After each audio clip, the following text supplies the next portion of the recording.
E aqui vai ser, na minha opinião, a região de oportunidade máxima para comprar Bitcoin e criptos, nesse período, tá. Então eu já estou de olho aqui nessa região como suporte máximo, uma semana de alta do mercado cripto. A partir deste ponto, eu acredito em que nós vamos cair, não só nas altcoins, como em Bitcoin e Ethereum também, tá. Os motivos pelos quais eu acredito nisso é que eu acredito que o dólar vai fazer fundo duplo, ele já realizou aqui a região de smart money dele. Acredito que semana que vem o dólar tende a se fortalecer um pouquinho em busca de liquidez. Isso impulsiona as criptos para baixo. Outro motivo, então, é o aumento da proteção. Os investidores estão comprando cada vez mais dias. Já estamos entrando agora na baixa, né? Quando a gente vê essa busca por proteção, como aconteceu no Covid, a gente teve esse crash, tá? Então, quando a gente vê os títulos do Tesouro de curto e longo prazo caindo e desabando 6% ao dia, como está acontecendo, na minha opinião, nós vamos começar agora uma busca por dólar. E por isso mesmo que eu acredito que a gente vai ter uma queda que pode ser rápida, tal como aconteceu no período do Covid, ou pode ser lenta, que seria de fato, né, a recessão de 2008, tá? Então nós vamos entrar na fase, na minha opinião, de commodities, de títulos do Tesouro.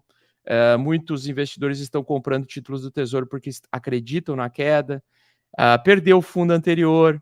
Então isso aqui é prejudicial para o mercado, os mercados mais voláteis, o mercado de ações vai derreter, o mercado cripto também vai derreter, na minha opinião, tá?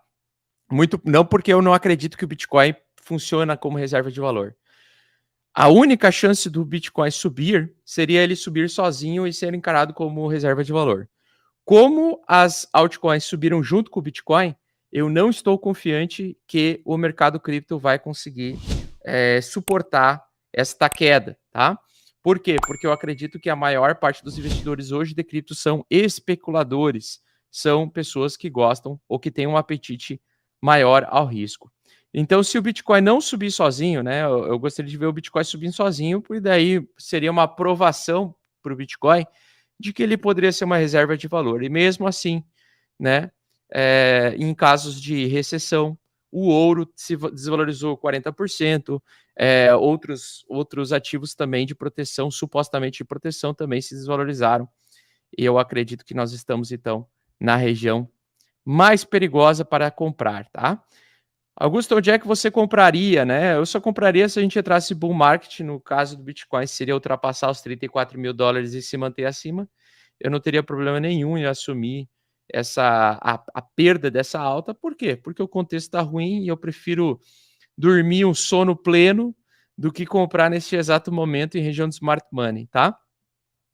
Deixo claro aqui também que o smart money, além de deixar o rastro lá atrás, aqui em cima, nós temos aqui também o gap, né, dos contratos futuros da CME, geralmente ele também rastreia o smart money, então nós temos um smart money poderosíssimo em $28.000, ele já atingiu esse nível e agora se encontra em dificuldade de passar, justamente porque aqui que o institucional começa a vender as suas posições, né, começa a vender a mercado Bitcoin, as baleias também começam a vender, então a gente geralmente não consegue ver o varejo suportando tanta pressão de venda, e desse ponto aqui, geralmente, a gente retoma um pullback, ou pelo menos a gente perde o padrão aqui que se formou, né?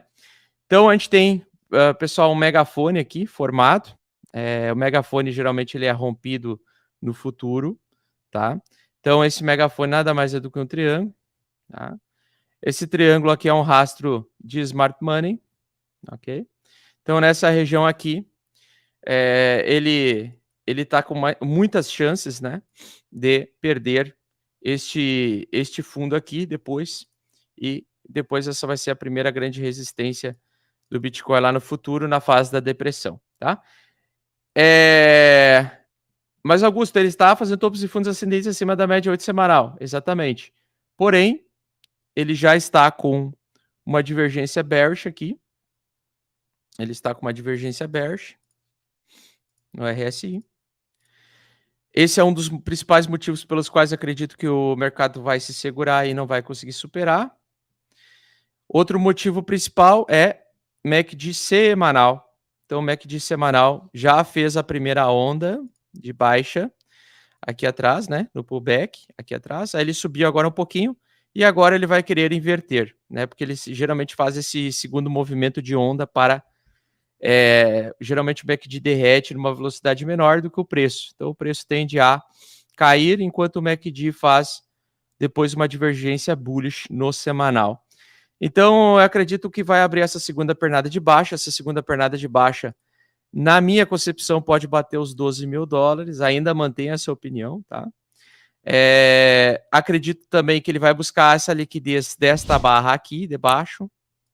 Então, o suporte aqui também dos $16.000, na minha opinião, vai ser retestado. E eu acredito, então, que essa vai ser a fase de depressão do mercado. E na fase de depressão do mercado, a gente pode ter mais um ano de queda, um semestre de queda ou mais um ano de baixa, tá? Se for estendido, um ano de baixa. Se for mais curto, setembro a outubro ali, outubro, setembro, ou se for mais rápido, né, junho e julho, a gente pode bater esse suporte que nunca foi testado, essa resistência nunca foi testada como suporte, tá? Aí o pessoal me questionou muito, tá, mas o MACD semanal tá desta forma, né? Tá na região 0. E aqui geralmente é a região do Smart Money também. Mas e o mensal, Augusto? Tu não segue mais o mensal? Sigo o mensal. E justamente o mensal, vindo abaixo de 0, essa é a grande questão, né? O pessoal fala, não, mas aqui agora o mensal ele vai cruzar os dois e a alta infinita, certo? Exatamente ao contrário do que eu penso. Eu penso que ele sobe um pouquinho, faz o pullback, faz uma segunda pernadinha de baixa, e aí lá na frente ele inverte. Então lá na frente, no fim da segunda pernada de baixa, que eu entro na reversão majoritária, tá? Então seria como se fosse aqui, né? Seria nessa entrada. O pessoal está querendo entrar nessa entrada aqui, mas eu quero entrar nesta entrada aqui, ó, tá? Que é a fase da depressão. Então é a fase da depressão, geralmente o que vem depois, né? Bitcoin só tem uma chance, pessoal, de subir, ele subir sozinho, ou seja, o mercado cripto subir sozinho. E se ele romper, então, esse suporte mensal majoritário aqui, tá? Que seria os $34.000, tá? Não superando os $34.000, não, para mim, não há chance alguma do Bitcoin subir, tá? Então, se ele não romper os $34.000, não é bull market. Se ele não passar os $34.000, para mim, não é bull market. Não vou entrar comprado majoritariamente. Não vou acreditar em alta infinita. Convivam com essa minha opinião. O pessoal pode hatear, pode falar, não, porque eu não concordo. Eu tenho duas certezas na minha vida, né? Que eu sempre, nesses momentos de angústia do mercado, momentos decisivos, geralmente os haters, eles viram meus fãs no futuro, porque isso já aconteceu outras 2 vezes. Então, por isso que a minha audiência sobe para um caralho logo depois desses grandes eventos acontecendo. Por quê? Porque o pessoal percebe que eu não sou emocionado, eu não faço torcida, eu faço o quê? Análise prudente. Eu já passei por isso daqui, eu já caí nesse tipo de alta de FOMO, tá? E eu já sei reconhecer o que é uma alta de FOMO e o que é uma alta de bull market. E na minha concepção, pessoal, com todo respeito a cada opinião de cada pessoa, isso daqui é uma alta de FOMO, tá? Por quê? Porque muitas altcoins são startups. Essas startups, elas geralmente são as primeiras a cair e as primeiras a subir nos pullbacks, porque elas são mercados mais voláteis, tamanho de mercado bem menor. Então o pessoal fica emocionado muito rápido, né?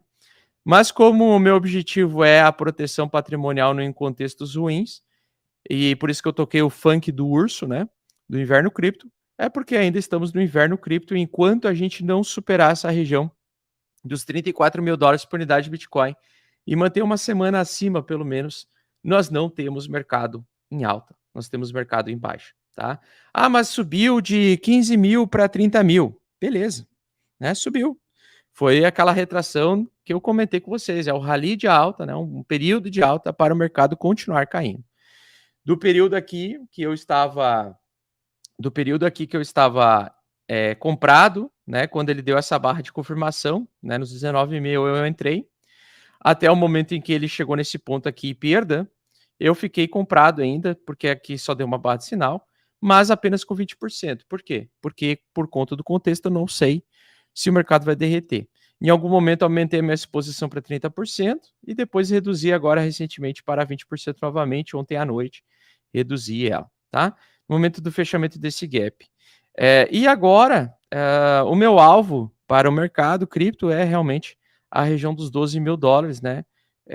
Alvo em que pode levar meses para chegar ou semanas, vai depender aí da velocidade do mercado, mas eu acredito que nós temos liquidez aqui abaixo, e aqui vai ser, na minha opinião, a região de oportunidade máxima para comprar Bitcoin, criptos, nesse período, tá? Então eu já estou de olho aqui nessa região como suporte máximo. Antes desse suporte nós temos esta região aqui, né? Então é uma região que também vai ser muito brigada, vai ter muito comprador se ele chegar até essa região aqui. Eu sempre falo C, porque eu tenho uma profissão que eu tenho que analisar friamente um contexto de um ativo que eu não tenho controle nenhum. Então eu não tenho controle nenhum sobre o movimento do mercado, né? Eu não tenho controle. E aí você imagina, né? A responsabilidade nas costas sendo carregada por ver diariamente centenas de milhares de pessoas ansiosas para abrir meu vídeo no YouTube para saber a minha opinião, para tomar a decisão da vida dela. Aprender sobre o mercado de criptomoedas, mas não sabe por onde começar e quer chegar num caminho mais rápido? Crypto Blinders na veia, tá? Com os melhores professores do mercado, tá, pessoal? No melhor estilo Netflix, né? Onde vai ter tudo sobre carteiras, tudo sobre dados on-chain, tudo sobre gerenciamento de risco. Os convidados especiais nós vamos ter o nosso querido Mestre Stormer, tá?